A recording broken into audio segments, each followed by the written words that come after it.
All right, we're going to learn a shortcut method to determining how to write ionic compounds. We're going to call that the Criss-Cross method, and then we'll look further into multivalent ions. So we're going to look at the certain elements within the transition metals. So we haven't labeled those with how many valence electrons they have, what their charges are, because they can vary, or they can have multiple different ions. So we'll look at that here in a minute. But the first thing I want to do is I want to go through and I want to label the charges for every single group in here, because the charges, if you can remember the charges, be familiar with them, then that's going to make the Criss-Cross method very easy. It's going to help you understand how to write the chemical formulas for ionic bonds. So we're going to start up at group 1.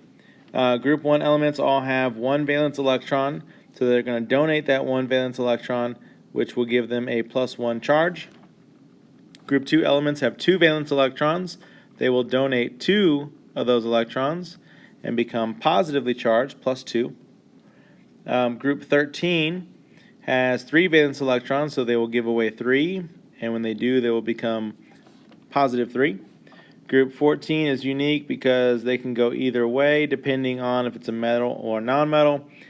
Group 15 has 5 valence electrons, so it's going to gain 3. Group 16 has 6 valence electrons, so it will gain 2. Group 17 has 7 valence electrons, so it will gain 1. And group 18 elements do not have any charge because they are stable. There are noble gases. All right, so some rules that we're looking at here. Is we're going to write the ion symbol for each atom. So we're going to write the symbol of the element and its charge.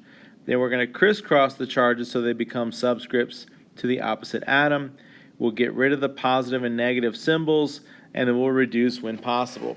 So let's look at our first couple examples here.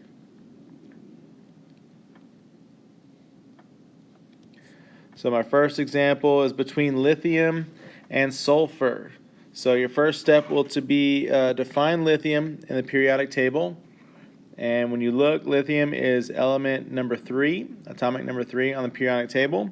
So the first thing I need to do is write the symbol for lithium, and it's given to me. So I just rewrite it as Li. And lithium is in group 1, so it's got a +1 charge. And sulfur, I'm going to find sulfur. Sulfur is a nonmetal.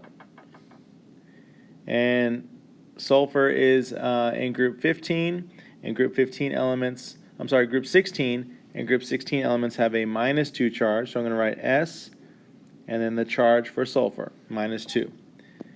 Now, what I'm going to do is I'm going to take my charges, just the numbers, not so much the symbols, I'm going to cross them and make them subscripts for the opposite atom. So the 1 becomes a subscript for sulfur, and the 2 becomes a subscript for lithium. So obviously when I write the formula, I'm not going to write all this crisscross stuff. I would write it as only the subscripts now. So the charges are gone, and I get Li2S1. Now remember, if it is a 1, it's implied. We do not have to write the 1, so it would simply just become Li2S. All right. Now let's look over at the next one. The next one is between sodium and chlorine. So sodium is a metal, chlorine is a nonmetal. So I'm going to start with the symbol for the element, sodium. Find sodium on the periodic table. Sodium is in group 1, and all group 1 elements have a +1 charge. So I'll write the charge at the top. And then chlorine is a nonmetal, so I'll write the symbol for chlorine. And chlorine is all the way on the far right, group 17. And all group 17 elements have a -1 charge. And so now that I've got the ion symbols for each, now I'm going to crisscross the charges. Remember, I'm only crossing the numbers, not the actual positive or negative symbols. So the 1 for sodium crosses over and becomes a subscript for chlorine. And the 1 on chlorine crosses over and becomes a subscript for sodium. So what you end up with is Na1Cl1. Now again, the ones are implied, so you don't necessarily have to write them. I typically do not. So we end up with NaCl as my compound. My third example is between magnesium and oxygen. So magnesium is a metal, oxygen is a nonmetal, so these are forming ionic compounds. So we'll start with the symbol for magnesium. It's already given to me, it's Mg. Magnesium is in group 2, so I'm going to give it a +2 charge. Oxygen is in group 16, and it has a -2 charge. So now that I have the ion symbols, I'm only going to transfer the numbers. So the 2 on magnesium crosses over and becomes a subscript for oxygen. And the 2 on oxygen crosses over and becomes a subscript for magnesium. So when I rewrite this, I get Mg2O2. Now, ionic bonds can be reduced.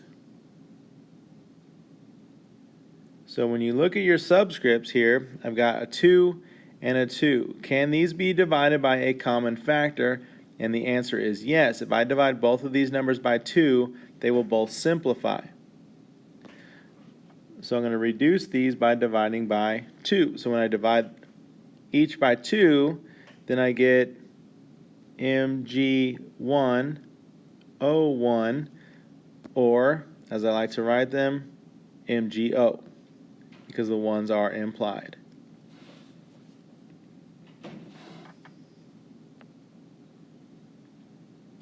Okay, now let's look a little further down at some other examples. We're going to write the chemical formula and the name for each. So we're going to start with aluminum and sulfur. So all we're going to do is we're going to identify each as a metal. Sulfur is a nonmetal. Now we're going to write the symbols, the ion symbol. So aluminum is in group 13. So therefore all elements in group 13 have a +3 charge. Sulfur is all the way to the right in group 16, and sulfur has a -2 charge. So now I identify my charges. The 3 is going to cross over to the subscript of sulfur, and the 2 is going to cross over and become the subscript for aluminum. So when I rewrite this, I get Al2S3. So I'm only rewriting the subscripts. I'm no longer writing the charges for these ions. This is my new compound. When aluminum and sulfur bond together, this is the formula that we write them in. Okay? Remember the subscripts represent the ratio of atoms in the compound. So how do I name this? Well, in an ionic compound, we always list the full name of the metal. And we said the metal was aluminum. So I'm going to start off by writing aluminum. And the second part, and I'm going to write it down here at the bottom, is sulfur. And if you remember, we have to get rid of the ending and add IDE.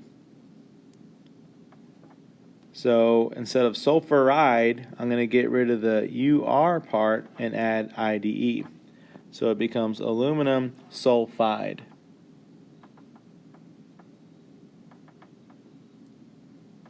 Aluminum sulfide.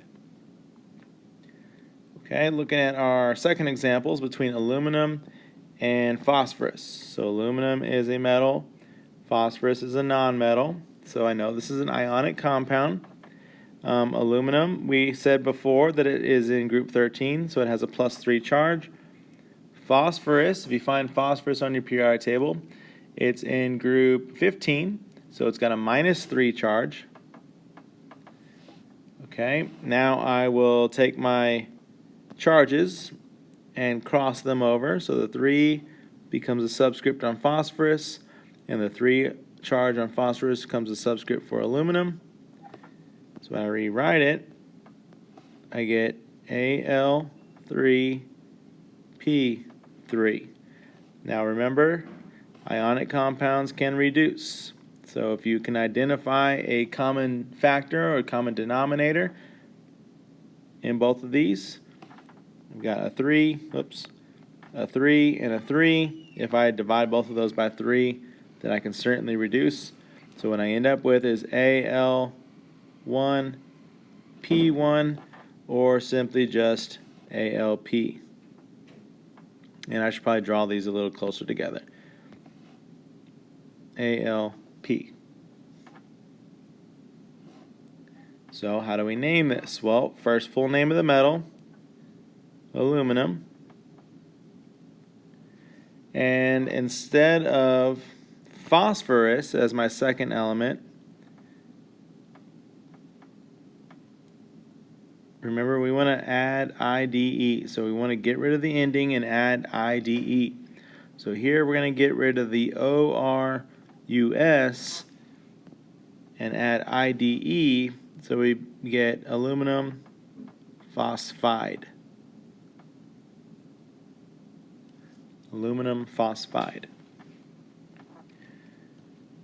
All right, and the last one says, what is the ratio of sodium ions to chlorine ions when they combine in an ionic bond? So here, if you look at it, it's referring to sodium and chlorine when they combine. So sodium is a metal, chlorine is a nonmetal. So I know they're going to form an ionic bond. So I'm going to use the Criss-Cross method. Sodium is in group 1, it's got a +1 charge. Chlorine is in group 17, it's got a -1 charge. So now I take the charges and I cross them over. So we lose the positive and negative symbols. We only transfer the numbers. I missed a number there. There we go. So I end up with Na1Cl1, or simply written NaCl. So the question is asking me, what is the ratio of sodium ions to chlorine ions? Well, if the subscripts are 1 for sodium and 1 for chlorine, then the ratio is 1 for every 1 sodium atom, you've got 1 chlorine atom, so you would have a ratio of 1 to 1.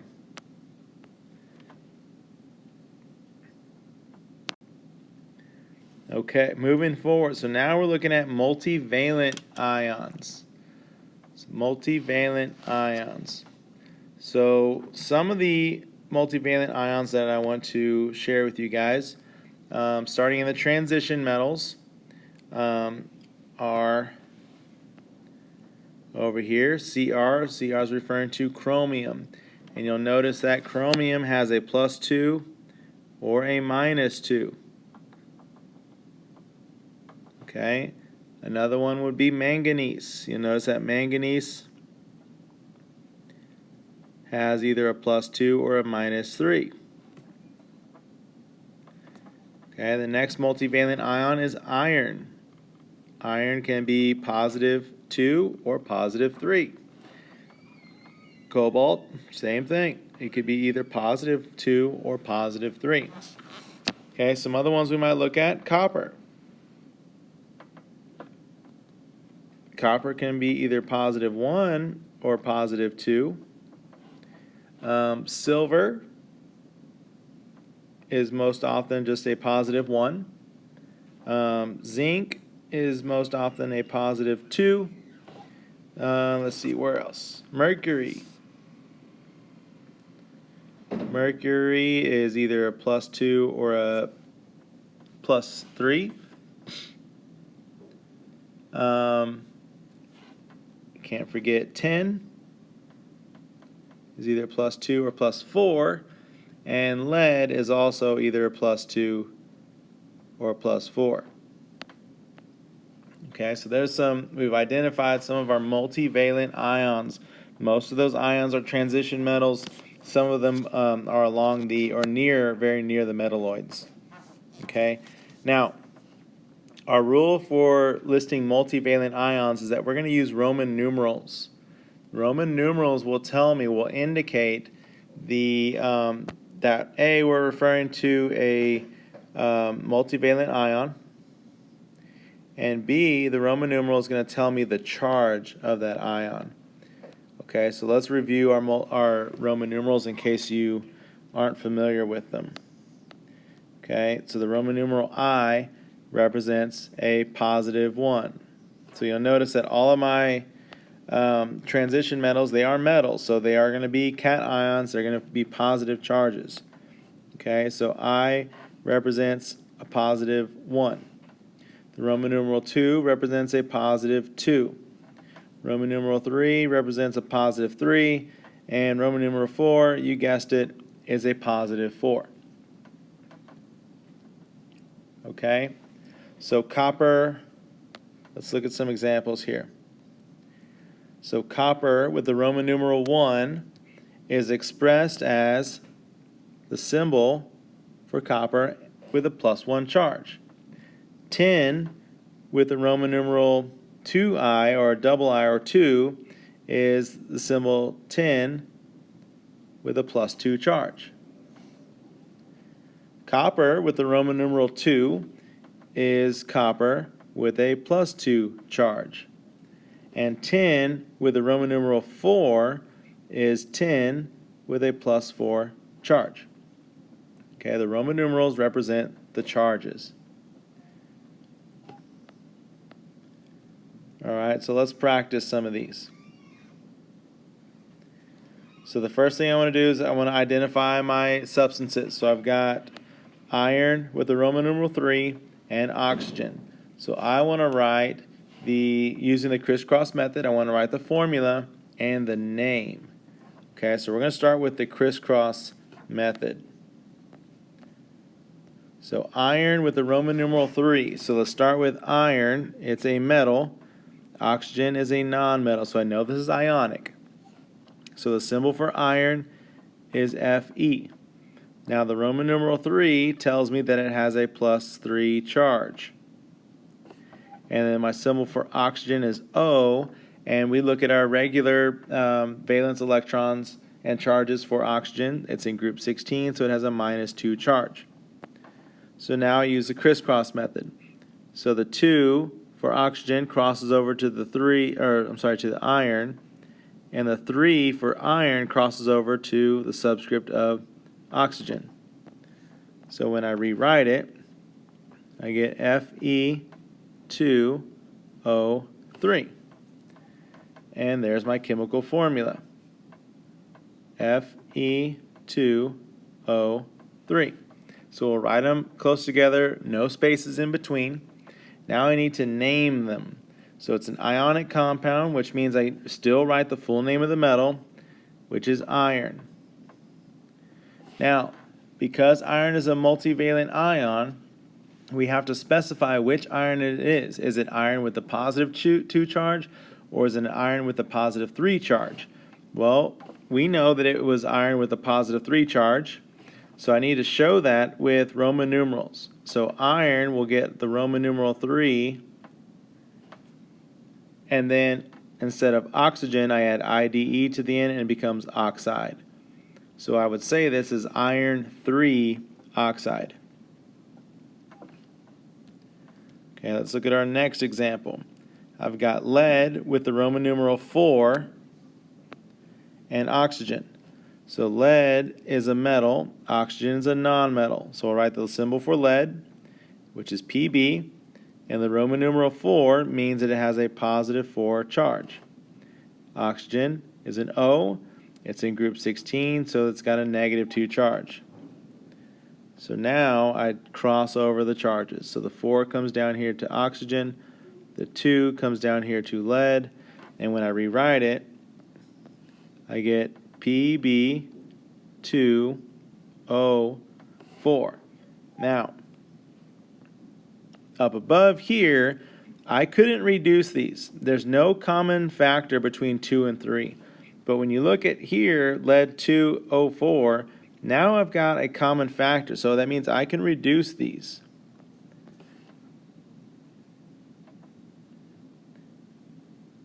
So I could reduce these by dividing by 2.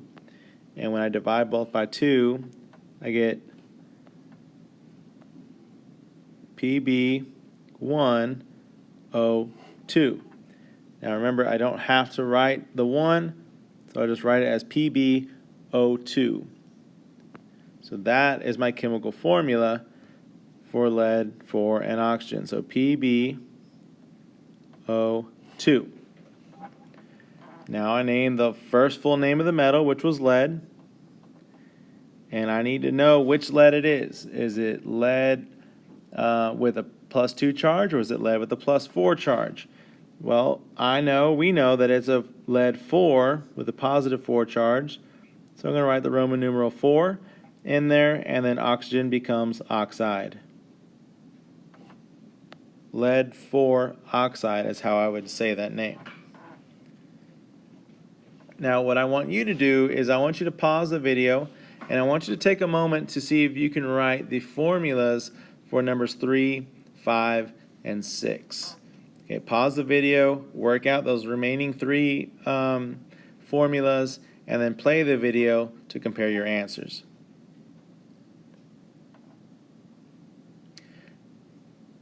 Okay, let's go ahead and take a look at number 3. It says magnesium chloride. So magnesium is a metal, and chloride is referring to chlorine, which is a nonmetal.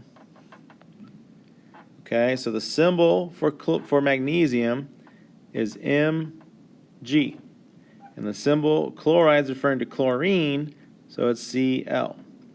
So you find magnesium on your periodic table. It's in group 2, so magnesium has a +2 charge. Chlorine is in group 17, so it has a -1 charge. So now I cross the charges. So the 2 becomes a subscript for chlorine, and the 1 becomes a subscript for magnesium. So when I rewrite it, I get Mg2. Oops, I just realized I made a mistake. I wrote down a 2 here for magnesium when it should be a 1 for magnesium. There we go. Apologies. All right, so it should be Mg1 Cl2. So again, I don't need to write the 1. So I end up with MgCl2. Looking at number 5, zinc oxide. Zinc symbol is Zn. Oxide is referring to oxygen. Okay, so I've got a metal and a nonmetal. So zinc is a multivalent ion. It's a transition metal. Actually, it's not a multivalent ion, but it is a transition metal. Zinc, according to the table that we looked at up above, has a +2 charge. Oxygen has a -2 charge.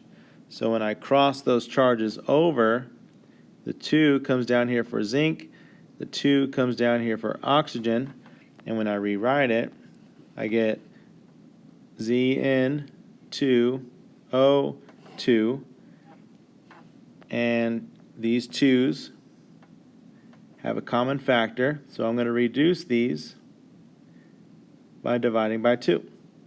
So when I reduce them, I get Zn1O1,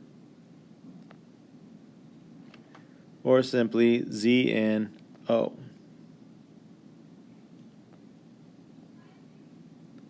Zinc oxide. And the last example is between tin, 4, and it gives you the Roman numeral 4, sulfide. So remember, tin is a metal, and the Roman numeral 4 means it's got a +4 charge.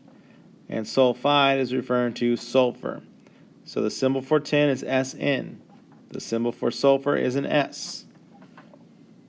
So tin 4 implies that I've got a charge of +4. And sulfur is in group 16. It's got a -2 charge.